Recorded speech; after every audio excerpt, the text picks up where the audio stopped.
इस platform channel पर मैं गौतम शर्मा आप सभी का हार्दिक स्वागत करता हूं। Railway loco pilot technician science previous year question series को आगे बढ़ाते हुए आज की क्लास में हम सेट नंबर 13 17/8/2018 शिफ्ट फर्स्ट के पेपर को कंप्लीट डिटेल के साथ कवर करेंगे।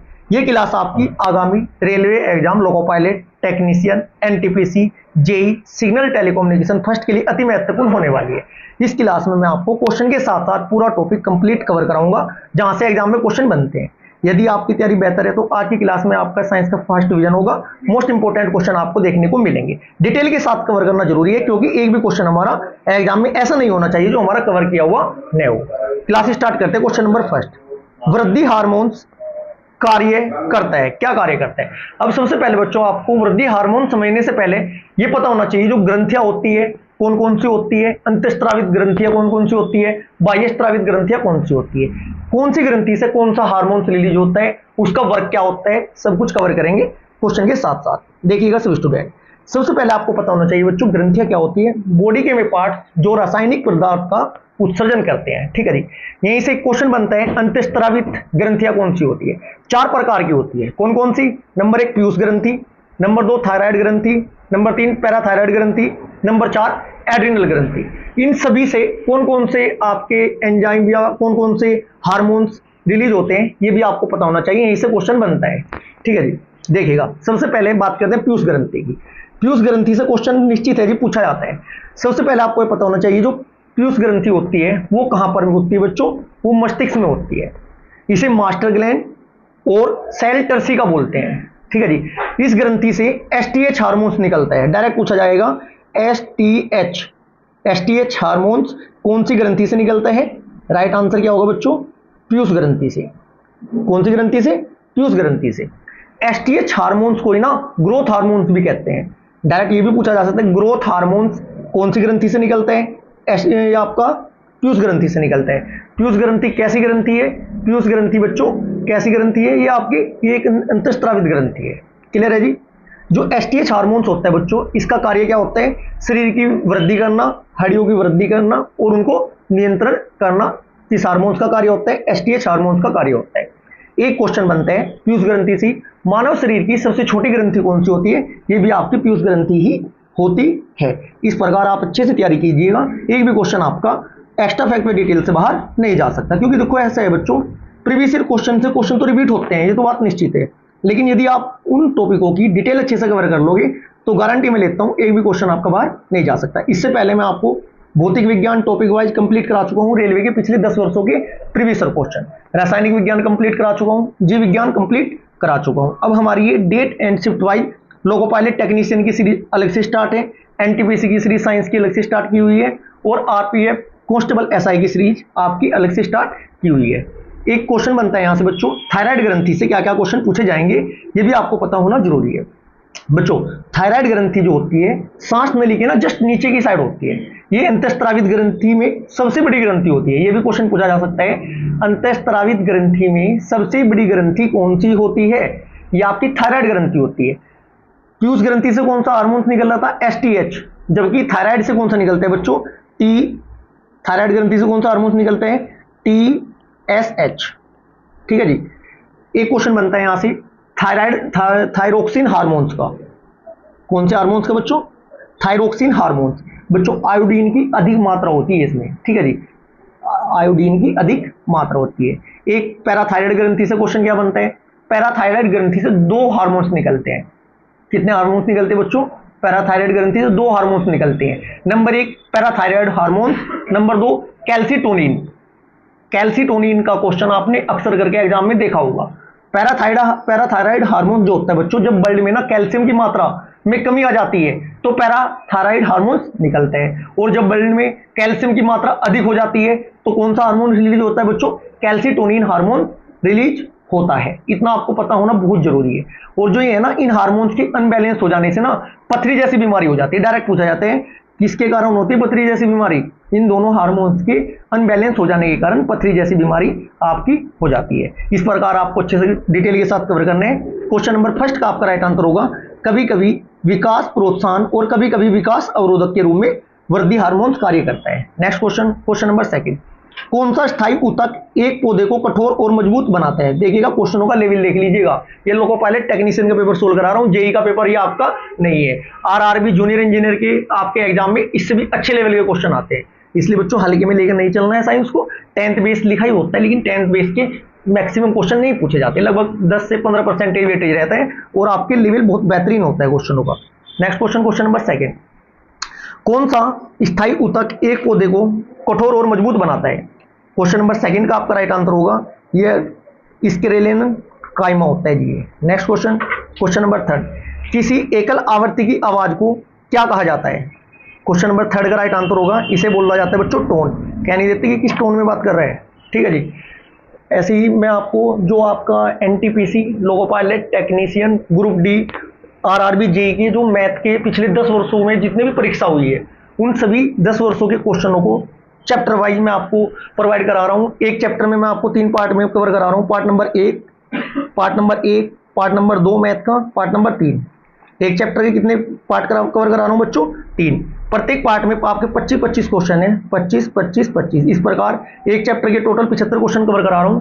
कोई से भी एग्जाम में बैठ लेना, सिर्फ मैथ की डिजिट चेंज होगी और मैथ का जो हमारा बच्चों पढ़ाने का तरीका है विदाउट फॉर्मूला, विदाउट एक्स और विदाउट इक्वेशन मैं आपको मैथ कवर करा रहा हूं। यदि आपसे मैथ में जोड़ घटा गुना भाग अच्छी तरीके से आती है तो 80 से लेकर 90% मैथ के क्वेश्चनों की राइट कराने की जिम्मेदारी मेरी है, चाहे आपका आरआरबी का कोई सा भी एग्जाम हो। सिर्फ कॉन्सेप्ट पर आपको सिर्फ जोड़ घटा गुना भाग आनी चाहिए बच्चों। नेक्स्ट क्वेश्चन, क्वेश्चन नंबर 4, निम्नलिखित में से कौन सा लवण अम्लीय है? क्वेश्चन नंबर 4 क्या कहता है जी, निम्नलिखित में से कौन सा अम्ल लवणीय है? Sodium carbonate, sodium acetate, ammonium phosphate और मैग्नीशियम सल्फेट। क्वेश्चन नंबर 4 का राइट आंसर होगा ऑप्शन नंबर 4, मैग्नीशियम सल्फेट। बच्चों मैग्नीशियम सल्फेट का जो जलीय घोल होता है थोड़ा अम्लीय होता है। मैग्नीशियम सल्फेट एक कमजोर क्षार, एक मजबूत अम्ल, 2 दिक्साकरीय द्वारा बनाया गया नमक है। इतना आपको पता होना जरूरी है, ठीक है जी। Next question, question number 7, question number 5, यदि एक तार के माध्यम से प्रभावित होने वाली विद्युत धारा और एक इलेक्ट्रॉन का आवेश E, तो t सेकंड में प्रभावित होने वाले इलेक्ट्रॉनों की संख्या को किसके माध्यम से निर्धारित किया जा सकता है? क्वेश्चन नंबर 5 का राइट आंसर क्या होगा बच्चों? विद्युत धारा की जो कैलकुलेशन है क्या होता है फॉर्मूला बच्चों? I = Q/T। जो आपके फिजिक्स के फॉर्मूले हैं ना, 4-5 फॉर्मूले, इनको अच्छे से कवर कर लेना, सिर्फ आपको वैल्यू पुट करनी है और कुछ नहीं करना। तो I = क्या होता है बच्चों? Q/T। तो यहां से I क्या हो जाएगा बच्चों? I = NE/T। तो N बराबर क्या हो जाएगा आपका? IT/E। N बराबर IT/E। Right answer option number 3 होगा। V = IR से क्वेश्चन डायरेक्ट पूछा गया है बच्चों, डायरेक्ट वैल्यू पुट करनी है, सिर्फ गुना करनी है, 5 सेकंड का क्वेश्चन है। न्यूमेरिकल जो आएंगे आपके, यदि आपको कॉन्सेप्ट क्लियर है, फॉर्मूलों का पता है, तो 5 से 10 सेकंड लेंगे। जो आपके फिजिक्स के न्यूमेरिकल होंगे वो मैं आपको अच्छे से कवर कराता हुआ चल रहा हूँ, सिर्फ आप क्लास को आराम से माइंड में सेट करते हुए चलिएगा। क्वेश्चन नंबर 6, एक प्रसारण केंद्र 71 × 10⁴ हर्ट्ज की आवृत्ति और 3 × 10⁸ मीटर प्रति सेकंड की गति के साथ तरंगों को प्रसारित करते हैं। तरंगों की तरंग दैर्घ्य क्या होगी? बच्चों देखिएगा, क्वेश्चन देखने में बड़ा टफ लग रहा है।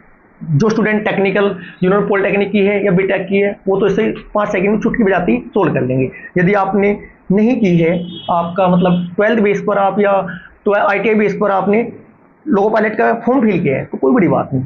अब आपको पता होना चाहिए V = होता है F लैम्डा, F × लैम्डा।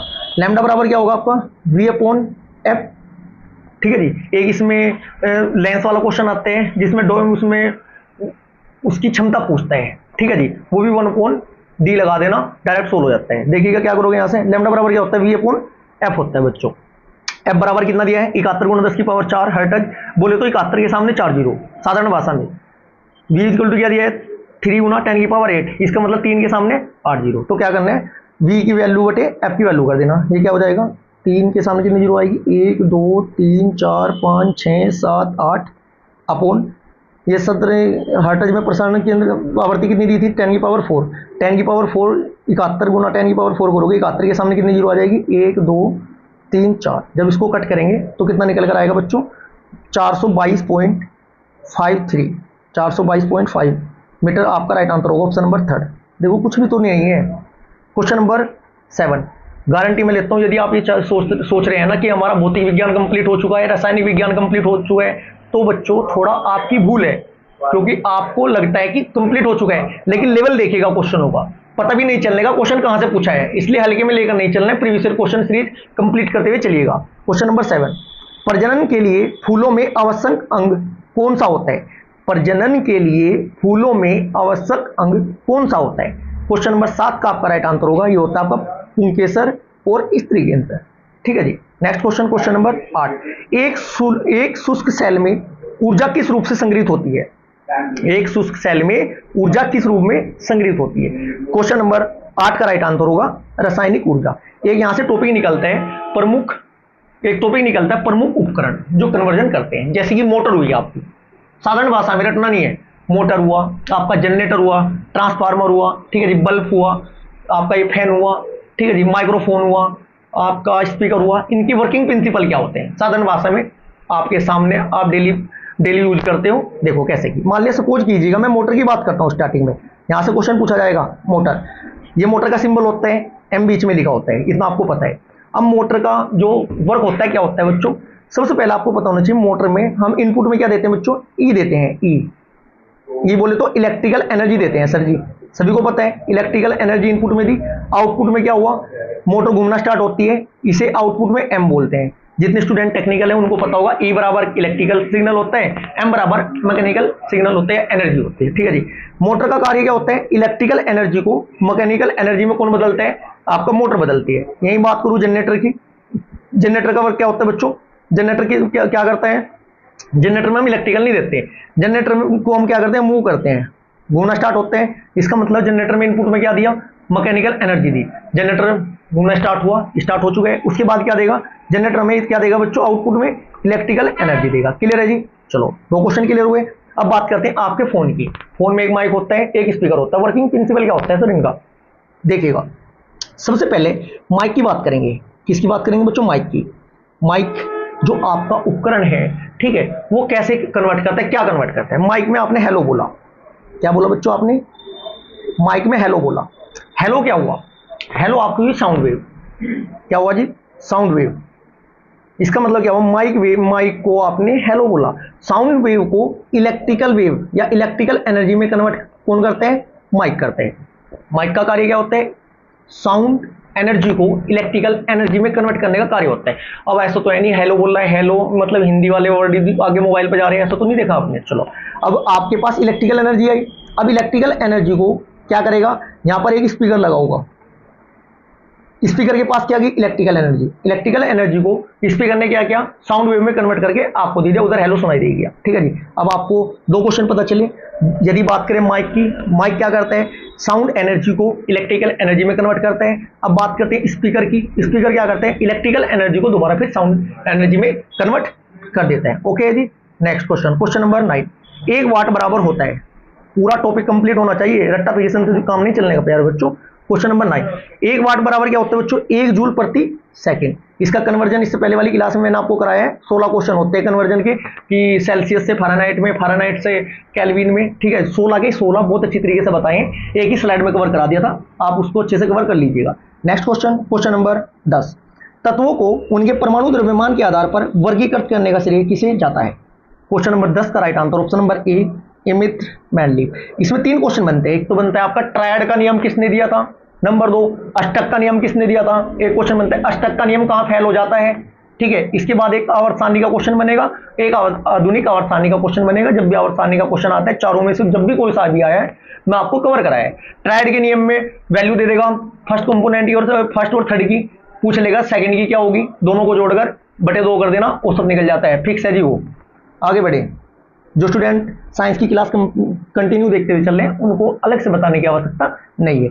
साथ के साथ मैं आपको एक इन्फॉर्मेशन और दे देना चाहता हूं, यदि आपको जीके को याद करने में प्रॉब्लम होती है तो हमारे चैनल पे ओल्ड सब्जेक्ट, भारत का भूगोल, विश्व का भूगोल, प्राचीन भारत का इतिहास, आधुनिक भारत का इतिहास, ठीक है जी, मध्यकालीन भारत का इतिहास, संविधान, इकोनॉमिक्स, कला संस्कृति, भौतिक विज्ञान, जीव विज्ञान, रासायनिक विज्ञान, सभी आपके जो सब्जेक्ट है ना उनके वनडे एग्जाम को मद्देनजर रखते हुए 100 ट्रिक की वीडियो मैंने आपको प्रोवाइड कराई है। साथ के साथ सब्जेक्ट वाइज भी आपके previous year question series start है, एक बार जाकर देखिएगा, एक बार पढ़ना स्टार्ट कीजिएगा, सब टॉपिक आपके माइंड में सेट हो जाएंगे। क्वेश्चन नंबर 11, क्रमशः 20 किलोमीटर और 50 किलोमीटर वजन वाली 2 वस्तुओं के बीच आकर्षण बल कितना होगा यदि उनके बीच की दूरी 2 मीटर है। क्वेश्चन नंबर 11 का आपका राइट आंसर क्या होगा बच्चों? यदि द्रव्यमान, इसमें बच्चों क्या है, द्रव्यमान m1 और m2 के मान लो 2 पिंड है, उनकी दूरी r से ना अलग किया गया है, तो क्या होगा देखिएगा, F इक्वल टू क्या होता है, F इक्वल टू क्या होता है प्यारे बच्चों, capital G m1 into m2 upon r square. यहाँ G सार्वभौमिक गुरुत्वाकर्षण स्थिरांक है। वैल्यू कितनी होती है, ये क्वेश्चन एग्जाम में कई बार पूछा है। एक एवोगाड्रो संख्या की डिजिट आपको पता होनी चाहिए, एवोगाड्रो संख्या की डिजिट पता होनी चाहिए आपको। एक इसमें कैपिटल जी की वैल्यू पता होनी चाहिए। कितनी होती है बच्चों, 6 पॉइंट, कितनी होती है मेरे प्यारे बच्चों, 6.6 गुना 6.67 गुना 10 की power -11 newton metre square kilogram पर स्क्वायर। ठीक है जी, अब क्या करना है आपको, वैल्यू तो पुट करनी है। देखिएगा फॉर्मूले के अकॉर्डिंग ये कितना हो जाएगा, 6.67 गुना 10 की पावर 11 गुना 10 की पावर, पेन नहीं चल रहा है थोड़ा हमारा, 10 की power 11 minus into 20 into 50 upon 2 की पावर 2, ये कितना हो जाएगा 6.67 गुना 10 की पावर -11 इंटू 5 दूनी 10, 10 के सामने आ जाएगा 2 जीरो, 1000 बटे 4। जब इसको सोल्व करेंगे कितना आ जाएगा बच्चों, ये 1.66.75 गुना 10 की पावर -10। बोले तो right answer option number second आपका राइट होगा। नेक्स्ट क्वेश्चन, क्वेश्चन नंबर 12, किसी स्थित वस्तु में स्थिर रहने या गतिशील वस्तु के उसी गति में गतिशील रहने की प्रक्रिया क्या कहलाती है।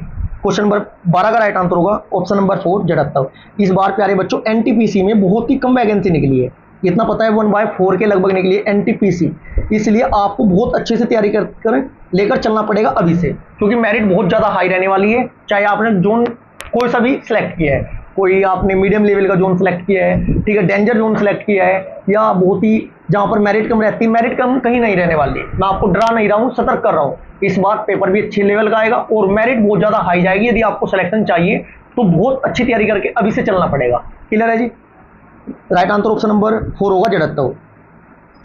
एक बात और मैं देखिएगा, एनटीपीसी मान लिया, मैं बात करता हूं एनटीपीसी की, 5 के 5 पेपर की बात करूंगा। एनटीपीसी में आपके 100 क्वेश्चन आते हैं प्यारे बच्चों।